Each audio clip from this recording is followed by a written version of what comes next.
네, 이번 5월 한 달 말씀의 날 주제는 해석의 능력입니다. 우리 함께 한번 따라 볼까요? 해석의 능력. 네, 올해 우리 부흥회를 제외하고 네 번의 우리 시간 동안 이 해석의 능력이라는 주제를 가지고 함께 말씀을 나누고자 합니다. 옛말에 꿈보다 해몽이다라는 말 있죠. 그렇죠? 우리에게 벌어지는 사실보다 사실은 해석이 더 중요하고 그것이 더 많은 의미를 가진다라는 그런 취지에서 나온 이야기들이 있습니다. 우리에게는 언제나 눈앞에 펼쳐져 있지만 영적인 해석이 필요한 상황들이 굉장히 많이 있는 것 같습니다. 그래서 눈앞에 펼쳐져 있는 어떤 현상, 상황만을 바라보고 있으면 가끔은 도무지 길이 보이지 않는 상황처럼 그렇게 막막함을 느낄 때가 있습니다.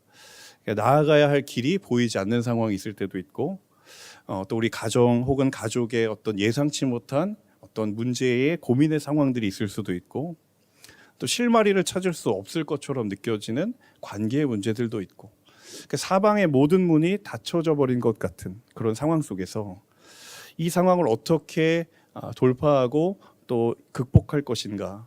사실 방법도 우리에게 너무 중요하지만 이 상황을 믿음의 눈으로 어떻게 해석하고 바라보는가도 우리에게 너무 중요한 것이죠. 그래서 세상의 사람들과 하나님의 사람이 한 가지 구별된 중요한 차이가 있다면 하나님에게는 하나님의 사람들에게 주신 영적인 해석의 힘이 있는 줄로 믿습니다. 네, 그렇다면 이 영적인 해석의 기준이 과연 어디에 있을까? 아무렇게나 우리가 해석할 수는 없잖아요. 이 기준이 어디에 있을까? 바로 기록된 말씀에 있는 줄로 믿습니다. 자, 올 한 달 우리가 이 말씀 앞에 서서 우리의 상황을 비추어 보고 또 말씀 앞에 우리의 심령을 비추어 볼 때 어떠한 상황 가운데서도 하나님께서 우리에게 말씀을 통해 주시는 이 영적인 해석의 능력을 덧입는 하나님의 사람들 모두가 되실 수 있기를 주님의 이름으로 간절히 소망합니다. 그리하여서 팩트 리포터가 아닌 페이스 리포터가 되는, 사실을 전하고 사실을 바라보는 것이 아닌 믿음의 눈으로 믿음의 진실을 바라보게 되는 그런 은혜가 저와 여러분의 있기를 간절히 소망합니다. 오늘 함께 우리가 읽고 나눌 본문은 아마도 교회를 다니지 않는 사람조차도 이 이야기는 정확하게 잘 알고 있을 것이라고 생각되는 바로 다윗과 골리앗의 이야기입니다. 아마 어릴 적에 교회 학교 설교라든지 여름 수련회에서 이 사건, 이 스토리를 우리가 한 번쯤은 다 들어보았을 것 같습니다. 제가 이해를 돕기 위해 제가 AI에 프롬프트를 넣어서 이 사건을 한 장의 이미지로 좀 만들어 달라고 제가 이야기를 넣어봤습니다. 그랬더니 이런 사진이 나오더라고요. 네, 요즘에 굉장히 기술이 좋습니다. 네. 자, 그림을 보면서 한번 제 얘기를 들어보시면, 자, 보시는 것처럼 이 골리앗과 다윗은 대결 자체가 불가능해 보이는 것 같은 싸움이었습니다. 자, 블레셋의 원탑 장수였던 골리앗과 그리고 이스라엘의 목동이었던 다윗의 싸움에서 여러분 잘 알고 계신 것처럼 다윗이 손에 쥔 물맷돌 5개로 골리앗을 이겼던 이야기가 바로 오늘 본문의 이야기입니다.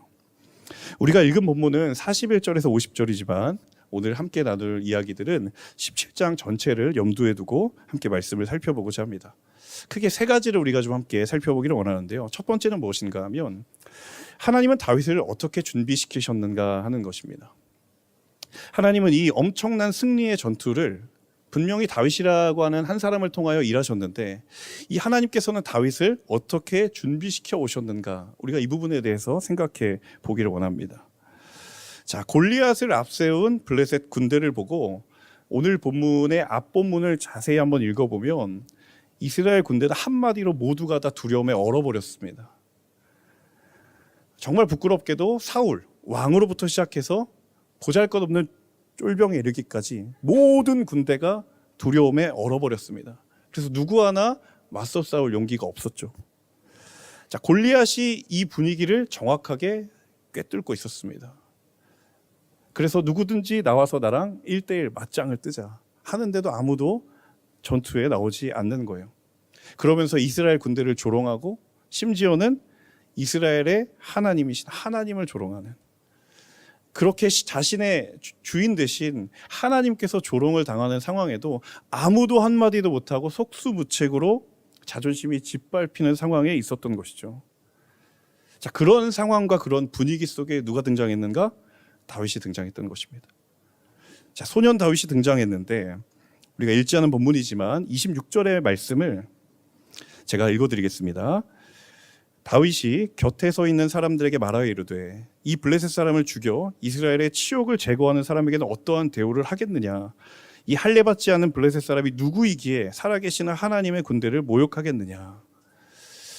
이 다윗의 말이 어떤 상황이냐면 이스라엘의 어떤 군대, 어떤 장수조차도 다윗 그 골리앗을 대적하려고 차마 선뜻 용기가 나지 않는 상황에서 다윗이 분노에 가득 찬 것이죠. 내가 이 블레셋 사람을 죽이면 나에게 어떤 대우를 해줄 것이냐라고 물으면서 도대체 이 사람이 누구이기에 하나님의 군대를 모욕하는가? 그러니까 다윗의 눈에는 이스라엘 군대가 두려움에 떨고 있는 것도 너무 안타까웠지만 그보다도 참을 수 없는 게 무엇이냐면 우리의 하나님의 이름이 이렇게 짓밟히고 있는 이 상황이 다윗에게는 감당할 수 없었던 거예요. 자, 이렇게 다윗이 당돌하게 이야기를 하니까 누군가가 이 이야기를 사울에게 전하죠. 자, 사울이 다윗을 본 순간 어떠했을까요? 다윗은 소년이었거든요. 한마디로 기가 막히는 거죠. 그래도 이분 살았다고 이렇게 이야기해 주니 고맙기는 한데 지금 네가 누구랑 싸우는지 너는 혹시 알고 이런 얘기를 하는 것이냐라고 사울이 생각하지 않았을까? 그러니까 얼마나 보잘것없는 존재가 나와서 내가 싸우겠다라고 이야기하는데 이 어디서 본 적도 없고 들은 적도 없는 조그마한 소년 한 명이 와서 블레셋과 싸우겠다고 하는 모습이 얼마나 사울에게 하찮게 보였겠습니까? 자, 아니나 다를까 사울이 어떻게 반응을 했냐면 33절에 기록이 되어 있는데 네가 가서 저 블레셋 사람들과 싸울 수 없다. 야야 워 너는 소년이요? 그는 어려서부터 용사다. 괜히 피차 끔찍한 상황 보이지 말고 여기 그냥 네 열정은 내가 인정해 줄게. 사울이 다윗을 말리는 거예요. 그런데 다윗이 어떻게 했습니까? 전혀 위축되지 않았죠. 주저하지 않았습니다. 36절, 37절에 다윗이 이렇게 이야기해요. 사울의 말을 듣고 다윗이 이야기한 것이에요. 주의 종이 사자와 곰도 쳤은즉 살아계시는 하나님의 군대를 모욕한 이 할례받지 않은 블레셋 사람이니까 그가 그 짐승의 하나와 같이 되리이다. 또 다윗이 이르되 여호와께서 나를 사자의 발톱과 곰의 발톱에서 건져내었은즉 나를 이 블레셋 사람의 손에서도 건져내시리이다. 사울이 다윗에게 이르되 가라. 여호와께서 너와 함께 계시기를 원하노라. 사울이 다윗을 보고 너는 싸울 수 없다. 그는 어렸을 때부터 용사였고 너는 양치는 목동 아니었냐. 이건 게임이 안 된다. 라고 이야기했음에도 불구하고 다윗이 뭐라고 얘기했냐면 자신이 목동이었을 때의 그 과거의 경험을 이야기합니다. 그게 37절의 말씀이거든요. 내가 아버지께서 내게 맡겨주신 양을 지키기 위해 때로는 그 양을 잡아먹으려고 하는 맹수의 위협도 있었고 또 광야에서 사자와 곰이 나의 목숨을 위협할 때 하나님이 나를 건져주셨다. 그때마다 하나님이 나를 보호해 주셨다. 그리고 그때 나를 지키신 하나님께서 이 전투에서도 나를 지켜주실 것이다. 다윗에게는 하나님이 주신 확신이 있었던 것이죠.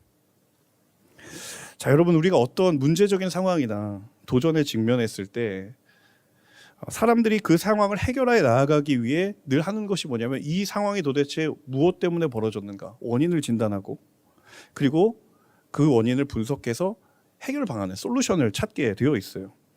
자, 이거는 넌 크리스천이든 크리스천이든 모두가 다 동일한 것입니다. 누구나 내가 문제적인 상황을 마주하게 되면 도대체 이 상황이 어떻게 어디서부터 잘못된 것인지 진단을 하고 원인 분석을 통해 나름대로의 결론을 솔루션을 도출하고 그것을 통해 돌파구를 찾고 적용해 보려고 하죠. 자, 누구나 상황 가운데서 그러한 상황의 진단을 하게 되는데 오늘 이 다윗의 모습을 통해 우리가 도전받는 한 가지 사실이 무엇인가 하면 바로 그 진단이 다윗은 하나님 앞에서 영적인 진단이었다라는 거예요. 하나님 앞에서의 영적인 진단이 바로 그가 가지고 있었던 영적인 해석의 토대가 바탕이 되었다라는 거죠. 자, 하나님 앞에서의 영적인 진단을 언제 했습니까? 그가 목동이었을 때. 양을 지키다가 자신의 목숨이 위협받을 때에 하나님이 나를 건져주셨던 그 경험. 곰과 사자가 자신을 공격하려고 했을 때 내가 그 두려움 속에서 하나님 나를 지켜주셨던 그 경험, 하나님이라고 하는 이 렌즈를 통하여 내 삶의 상황을 진단했던 연습들을 다윗은 끊임없이 해왔던 사람이에요. 그리고 그는 그렇게 했었던 습관대로 오늘 이 블레셋이라고 하는 골리앗의 전투의 상황에서도 똑같이 그 영적인 진단을 적용했던 거예요. 내가 두려움과 무서움 속에 사로잡힐 때 나를 건져주신 분이 누구였는가? 하나님이었다. 그 두려움을 담대함으로 변화시킨 분이 누구셨는가? 하나님이셨다라는 거예요.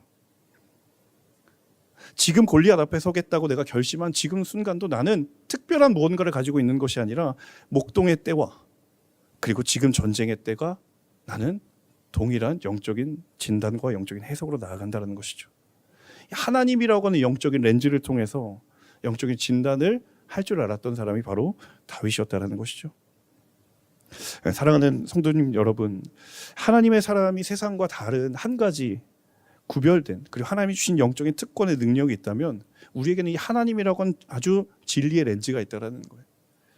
하나님을 통하여 사건을 바라보고 하나님을 통하여 상황을 바라보고 진단할 수 있는 믿음의 기준이 저 여러분 가운데 있는 줄로 믿습니다. 그러므로 풀리지 않을 것 같은 상황을 직면했을 때 여러분이 하나님이라고 하는 기준을 놓지 마십시오. 우리의 가정에 해결되지 않을 것 같은 상황들을 마주했을 때 여러분 하나님이라고 하는 기준을 끝까지 붙드실 수 있기를 간절히 소망합니다. 자녀의 앞길을 바라볼 때에 하나님이라고 하는 렌즈를 통해 우리의 자녀에게 주신 하나님의 꿈을 바라볼 수 있는 믿음의 부모님도 되실 수 있기를 간절히 소망합니다. 어떠한 상황 가운데서도 다윗이 그러했던 것처럼 하나님 앞에서의 영적인 진단이 우리에게 주신 하나님의 영적인 해석의 토대가 될 줄로 믿습니다. 두 번째 우리가 함께 생각해 볼 것은 다윗의 능력은 어느 한순간에 준비된 것이 아니었다는 거예요. 지금 이 다윗이 자신감 있게 골리앗과 내가 싸우겠다라고 호언장담하고 있는 이 다윗의 자신감은 사실은 갑자기 툭 튀어나오는 게 아니었다는 거예요. 자, 48절과 49절을 오늘 본문을 같이 한번 읽어볼까요? 48절, 49절 함께 읽어보겠습니다. 블레셋 사람이 일어나 다윗에게로 마주 가까이 올 때에 다윗이 블레셋 사람을 향하여 빨리 달리며 손을 주머니에 넣어 돌을 가지고 물매로 던져 블레셋 사람의 이마를 치매 돌이 그의 이마에 박히니 땅에 엎드러지니라. 자, 이 두 구절이 이 전투의 장면을 한마디로 이렇게 표현한 장면인데요. 여러분 사실 그 전투가 벌어지는 이 지형과 이 당시의 장소를 생각해 보면 이게 사실 간단한 문제가 아닙니다. 제가 또 과학기술을 또 이용해 봤죠. 이 48절, 49절이 어떤 지형에서 벌어지는지 좀 나에게 설명해 줘. 오늘 이 이미지만 기억하고 가시지 않나라는 그런 약간 두려움이 있는데 어쨌든 이런 지형입니다. 왼쪽과 오른쪽 양쪽에 블레셋 군대와 이스라엘의 군대가 지형 위에 높은 지형에 있었고 그 아래로 골짜기가 있었어요. 여러분 가운데에 수로 같은 데 보이시죠? 거기서 다윗이 물맷돌 5개 집은 거예요. 여러분 사실 아무런 무장도 되어 있지 않은 다윗이 저 반대편에서 블레셋 군대가 언제 쳐들어올지도 모르는 상황에서 담대히 나아가 물맷돌 5개를 집을 때 여러분 기습을 당할 수도 있는 가능성이 있었어요. 바로 그 앞에 골리앗이 기다리고 있었기 때문에 기습작전으로 골리앗이 그 뒤통수를 칠 수도 있었던 거예요. 자, 그럼에도 불구하고 다윗이 그 물맷돌을 집어서 오늘 48절 49절을 좀 우리가 이미지화해 보면 저 멀리서 엄청난 속도로 달려오면서 돌을 던진 거예요. 여러분 스피드와 정확도가 요구되지 않을 수가 없었던. 그래서 바꿔 말하면 이 한 번의 기회를 한 번의 성공으로 이뤄내기 위해 다윗이 가지고 있었던 능력은 사실은 그날 그때의 하나님이 갑자기 주신 능력은 아니었다라는 거예요. 처음부터 여러분 다윗이 이런 능력을 갖추었는가? 아니요. 우리가 잘 알고 있는 것처럼 그가 목동이었을 때 그 목동이 아버지의 양을 지킬 때에 얼마나 많은 짐승의 공격, 대적의 공격들로 양을 지키고 보호하기 위해서 훈련을 받았던 거예요. 우리가 사실 이 이미지가 이렇게 애니메이션 같은 영화를 보면 다윗이 굉장히 이렇게 순진한 어린이로 이렇게 묘사가 되어 있는데 사실 여러분 다윗이 그런 외모는 아니었습니다. 굉장히 거칠고 여러분 양을 치면서 맹수와 싸워야 하면 그런 이렇게 뽀샤시한 이미지가 아니라는 거예요. 거친 광야의 삶을 때로는 막대기로 쫓아내고 때로는 돌을 던져서 맹수를 엎드려뜨리는 그 연습을 다윗은 사실은 얼마나 많이 했겠습니까? 그는 이미 그 능력을 장착하고 있었던 거예요. 무슨 얘기인가 하면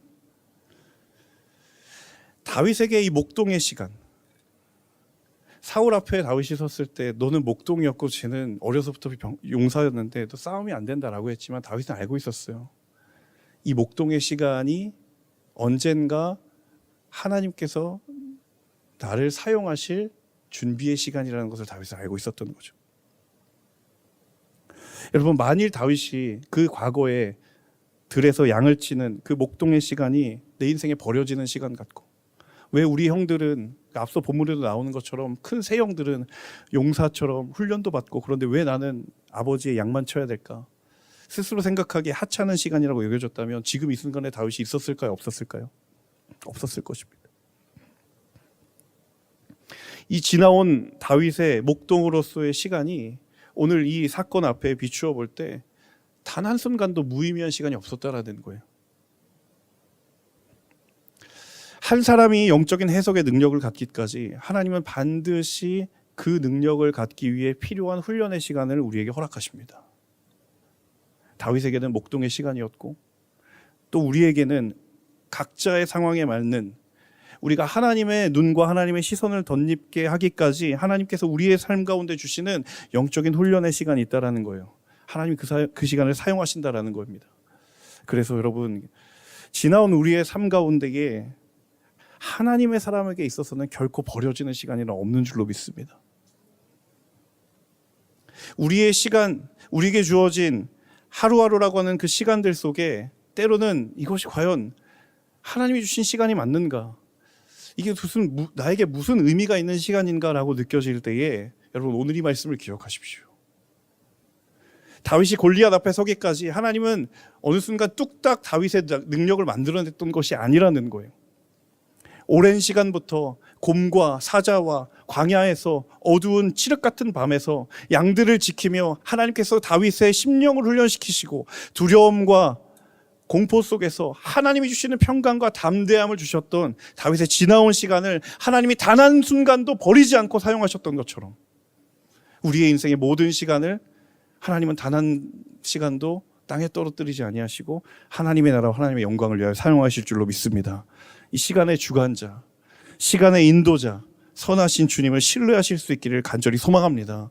여러분 그렇기 때문에 오늘의 시간이 결코 버려질 수가 없는 거예요. 그렇기 때문에 우리가 최선을 다해 하루하루를 살아가는 것입니다. 어떠한 시간도 어떠한 순간도 소홀히 여길 것이 없는 것입니다. 왜냐하면 우리의 모든 시간의 주인은 하나님이시기 때문입니다. 여러분, 여러분의 자녀, 우리의 자녀에게 이것을 기억하십시오. 이것을 가르치십시오. 너에게 주어진 시간은 하나님이 주신 것이다. 하나님이 너의 인생의 시간을 만들어가고 계신다. 단 한순간도 소홀히 하거나 무의미하게 살아가지 말라. 너의 인생의 주인은 하나님이시다.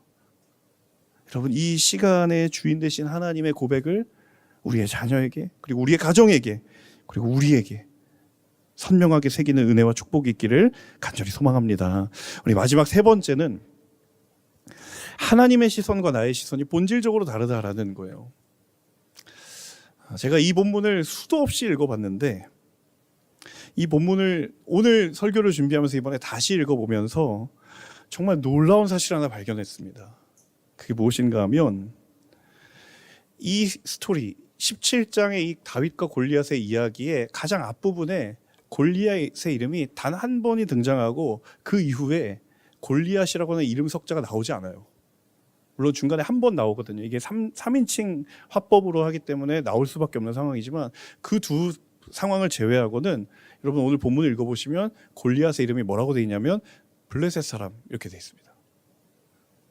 성경이 골리앗이라고 하는 이름 석자를 기록하고 있지 않습니다. 여러분 이상하지 않습니까? 블레셋 군대에게 골리앗의 이름은 어떠하겠습니까?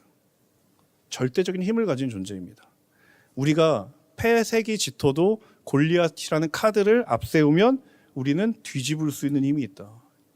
이 블레셋에게 골리앗이란 그런 존재였어요. 또 반대로 이스라엘 군대에게 골리앗은 어떤 존재입니까? 이름만 들어도 두려운 존재입니다. 누구도 맞설 수 없는. 자, 그런데